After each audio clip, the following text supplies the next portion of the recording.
today's episode of Cooking with Heavy Metal. Today we're going to make big fluffy bread rolls. We're going to do them in the 24-inch oven. Haven't done them in this before. It's the second biggest oven we've got, and we're going to see how many we can fit in here and see if we can get them to bake to a baker's quality. There will be a price for how many goes in here. We'll give you 3 tips that could help you if you're struggling with bread rolls. Bread rolls, dough and bread is the most susceptible thing to burning probably in a camp oven. So we'll try and give you 3 little tips there to encourage you if you're having trouble, if you haven't been game to bite the bullet and give bread a go in the camp oven. And we have a giveaway today.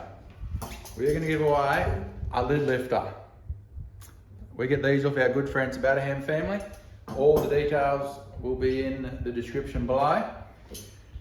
3 things you have to do to go in the draw to win one of these.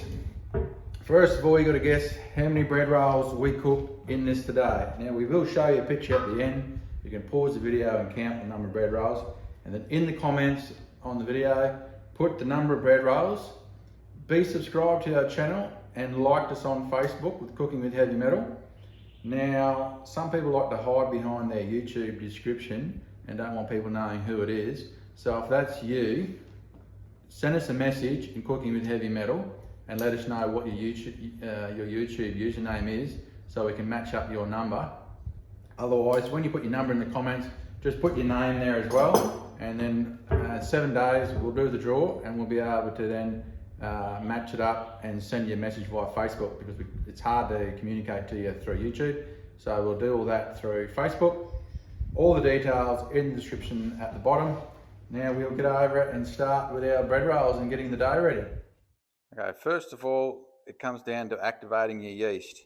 So in the recipe today, you have 7 grams of dry yeast, which we will activate. We have 5 grams of caster sugar that also go in the water, and give that a stir, and this will take about 10 minutes. Then with our dough mix, we're going to use 600 grams of flour, 10 grams of salt, give that a stir, and then add our wet mix in and then work that dough for about 10 minutes. So to activate the yeast, I have 375 mils of warm water in there. We'll add the caster sugar. Add a sachet. They come in, this recipe is made to the sachet size pretty much, 7 gram sachets. Give that a stir, and then we'll give you a video of when this blooms up and activates. Wait 5 to 10 minutes now, and then we'll start our dough. This recipe originated from Kingbrowns.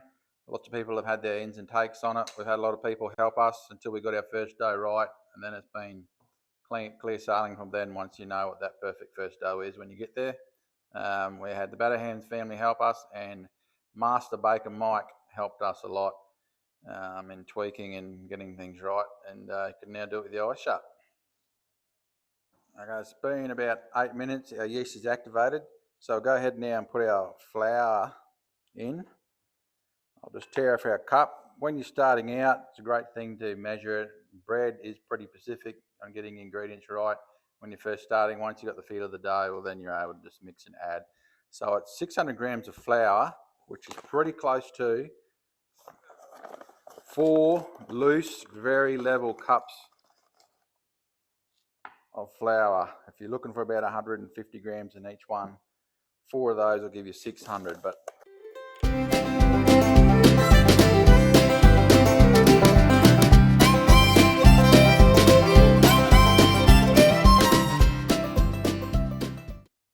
we've got 600 grams in there, which is 4 nice soft. Add our salt. I'll give that a mix. Now you can sift the flour if you like, personal preference there.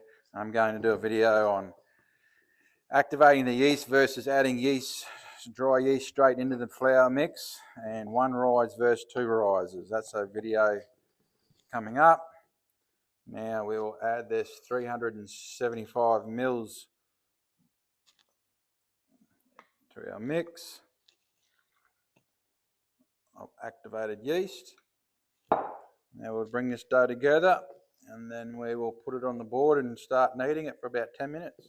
Okay, I'm pretty happy with that dough. I'll just put a bit of flour down there on my hands. First tip is kneading, and kneading it well for 10 minutes is one process. Now you can knead it for a lot less if you're in a hurry and you're doing lots of it, but on those occasions I would then recommend letting it rise twice, knead and rise twice if you're only doing short bursts of kneading. Otherwise, if you give this a good 10-minute stretch and knead now, let it rise, and then we'll bring it back in and then roll them and put them in the oven to prove them. You only need the one rise.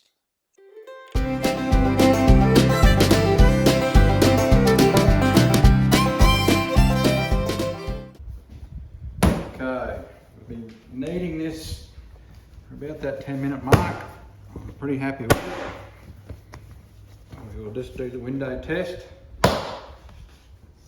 Good way is just to pull it back towards you and to stretch it to really work that gluten in your bread rolls.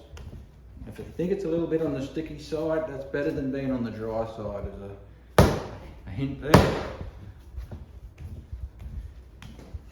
Pretty happy with how that's coming together. You just grab a little piece of this and try and get a stretch out to happen without it tearing too much, to see if you can see through it. Now I can see through that, not sure what you can see from your side. I'm happy with that. So we'll put this now in a greased bowl and let that rise for an hour, and I'll get on to the next 4 batches we're making to make sure we've got enough to go in that oven today.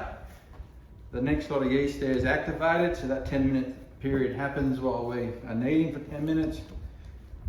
I'll just roll that around in the greased up bowl so that the dough doesn't dry out. It's a lightly greased bowl. We'll stick a towel over the top. Now the weather isn't too flash outside, so we're going to try and get a warm spot, or create a warm spot. Beautiful, be perfect. It was about 35 degrees day, but it's not like that here at the moment. And yeah, that's it for the first batch. Okay, our dough's been over there rising. It's been about an hour. I'm pretty happy with how they've all come up. This one's been on the least amount of time. That's 4 there. Now we will start dividing these up and see how many are going to fit in this camp oven. Don't forget, details in the description below to win yourself a lid lifter. And if you want to buy a lid lifter, get in contact with us and we'll put you in contact with the people that we get it off. Righto. Okay, I will weigh my dough. I do like the buns be pretty similar in size. It should be around about 1 kilo. Yeah, 1025. I want to make rolls of dough at about 80 grams today. We'll get one that's similar, close to it, what size it should be. And I'll see how I can start cutting them out. Okay, so we've got about 14 out of that batch at 80 grams. A few different ways you can go about rolling.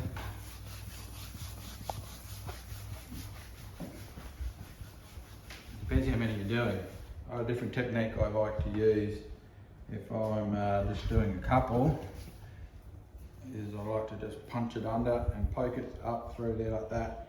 It's a nice soft top. Now this is greased, the oven. Now, we had a bit of a battle yesterday with the weather outside, so I have had this oven sitting over coals. I wanted to try and get the oven up to that 35 to 40 degrees in temperature in the inside of it, and I think I've got that close. I've actually got the lid on out there at the moment over a couple of coals just to keep the warmth it up, because when I picked up this oven it was cold. I've done the one rise. We've given the one tip at the start about making them kneading for 10 minutes. If you haven't got that time, you only got about 2 minutes to knead it, punch it down again, give it a quick 2-minute knead and let that rise again for the second time. That's tip number 2. Okay, we filled up the oven. We'll just wait for those to prove now. I'll take them outside. Like I said, I've had the lid on a couple of holes to keep it warm. So when we sit that lid on there, it'll just help create that warmth in there to that 35-40 degrees for these to prove. We'll just keep an eye on them, maybe 45 minutes hopefully, and then we'll whack the coals on them and bake them off. Okay, we've had the rolls out here proving for about 40 minutes. Filling in nicely. As you can see, the ones in the middle there were about 10 minutes behind the others getting made. Plus that middle patch, the dough just didn't quite rise up the same as the rest, but we'll see how they go. It was the least of the 4 batches of dough that I made. Now tip number 3 is this stage here. If you haven't kneaded your dough enough or cut corners, this part of the process is fairly forgiving in letting them fill out in your oven here. If you cook these too early, that's when you're going to get hard, rock little bread rolls. But allow this rise to happen in here. Now I'm going to cover these with milk to get a nice brown top on it. I don't really want to be touching my rolls a lot. So I'm going to give this a go today in spraying them with milk and see if this method works.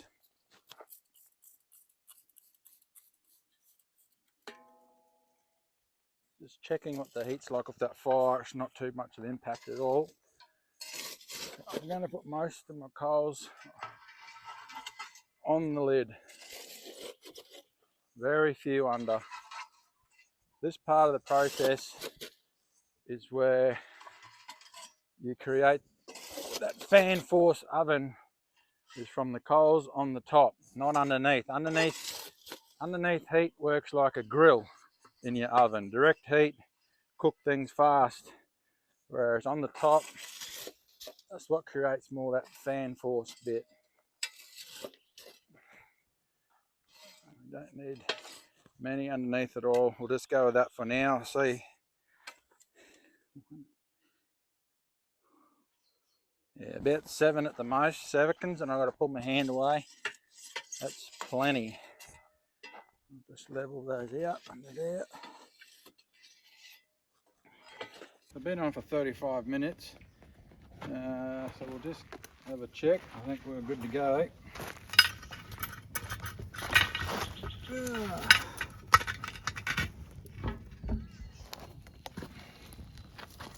Yeah, happy with that. The batch in the middle, just was something different about that batch. They did go in last, so they were about 10 minutes behind the rest. So you might be wondering how we move this oven around. Old style oven hooks. Had a blacksmith make these. And don't try this at home, but if you've got someone giving you a bit of trouble around the campfire, wouldn't take too much to hook them with that either and sort them out quick smart. Anyway, we'll have a go at getting these off.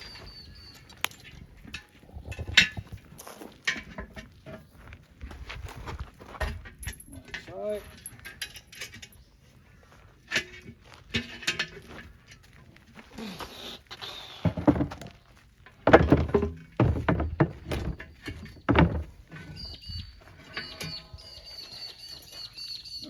We don't have a board big enough to cover the whole bottom. We're using 2 boards. They look good done to me.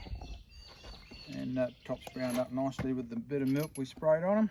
Righto, the test to see if this is going to flip out, whether you burnt the bottoms or not.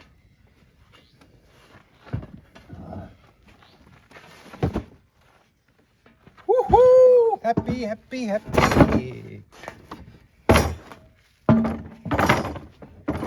Look in the bottom, up the look in here. We just had a tiny little bit on the edge there. Other than that, yeah, they're cooked through. See a bit of heat on one side. It was a challenge on the 24-inch oven, I won't lie. Now we want to, I'll probably slide these onto a board and flip them up. And we do have a cooling rack about big enough to fit this. So that's it today for the bread rolls in the 24-inch oven. Don't forget in the details below to win yourself a lid lifter. Follow the directions, count how many there was, and put the details and everything. And till next video, happy camp oven cooking.